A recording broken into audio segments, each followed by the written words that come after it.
سلام، وقتتون بخیر. امیدوارم حالتون خوب باشه. امروز میخوایم در مورد وسایلی که در یک اتاق هتل وجود داره با هم صحبت کنیم. 1. A bed. تخت خواب. 2. A pillow. بالشت.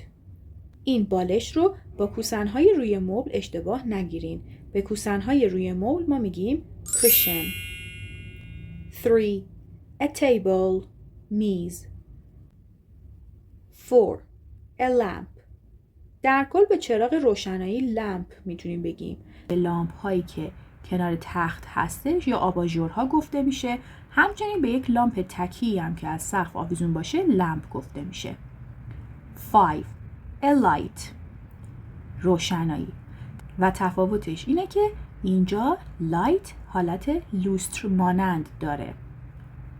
البته اینجا منظورم لوسترهای مجلل و خیلی بزرگ که پر از اشکهای کریستالی هستن نیست و کلا منظورم یک لوستر ساده هستش. 6. A remote control. کنترل.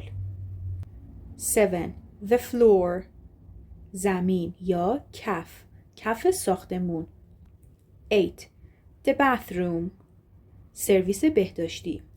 البته معمولاً توی هتل ها دستشویی و حمام در یک جاست. به خاطر همین کلاً ما بهش میگیم the bathroom. 9. A bathtub. وان حمام. 10. A shower.